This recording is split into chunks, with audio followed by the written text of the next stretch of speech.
देखिए, सारे एलिगेशंस झूठे हैं। इस एलिगेशंस में कोई भी ट्रुथ नहीं है।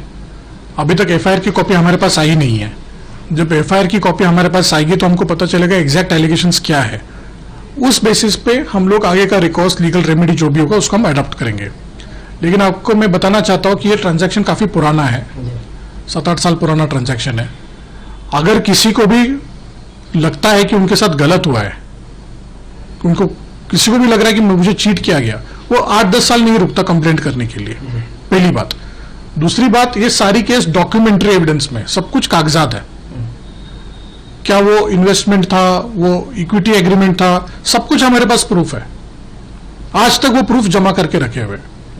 ये केस एनसीएलटी मुंबई के सामने चला, जिसमें कंप्लेनेंट नहीं आए। एनसीएलटी मुंबई में अक्टूबर 2024 में इस केस में ऑर्डर हो चुका है। हमारे देश का कानून बहुत क्लियर है। एक बार आईबीसी प्रोसीडिंग्स में कुछ ऑर्डर होती है तो it has over riding effect over any other law, मतलब कोई और प्रोसीडिंग्स इसमें हो नहीं सकती। अब मेरा कहने का ये मतलब है, अगर किसी को कुछ ऑब्जेक्शंस है वो अपना एविडेंस लेके इकोनॉमिक ऑफेंस विंग चला जाए। हमको इकोनॉमिक ऑफेंस विंग के इंडिपेंडेंस पे और फेयरनेस पे पूरा भरोसा है।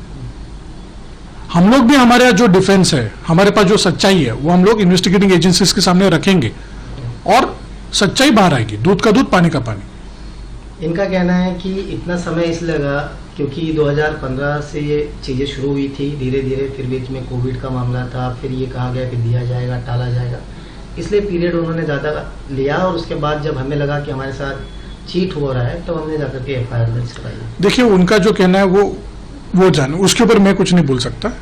मैं मेरे क्लाइंट्स का जो इंस्ट्रक्शन है वो बता सकता हूँ। मेरे क्लाइंट्स ने भी खुद का घर गिरवी रख के पैसे इस कंपनी में डाले हुए। पैसे कंपनी में गए, पैसे क्लाइंट ने नहीं लिए। शिल्पा शेट्टी जी ने और राज कुंद्रा जी ने पैसे नहीं लिए। पैसे एक कंपनी में इन्वेस्टमेंट हुई है जिसमें हमारा भी पैसा लगा हुआ है।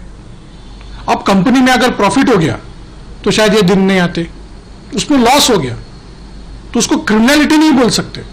इसलिए मैं कहना चाहूंगा कि हम ऑनरेबल कोर्ट के ऑर्डर के लिए रुकते हैं। एक बार एफआईआर की कॉपी आएगी तो हम लोग ये सब कुछ इन्वेस्टिगेटिंग एजेंसी के सामने रखेंगे। हमको पूरा भरोसा है कि हमको जस्टिस मिलेगा।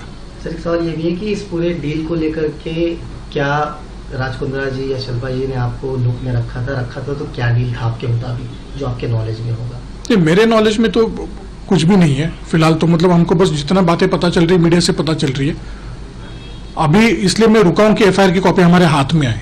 एक बार एफआईआर की कॉपी जब लेजिटिमेटली मिलेगी तब मुझे पता चलेगा एग्जैक्ट एलिगेशंस क्या है। इस मामले को लेकर कुछ बात हुई है राज जी से या फिर शिल्पा जी से कि ऐसे? That is a privileged communication, I can't discuss. ठीक है, थैंक यू।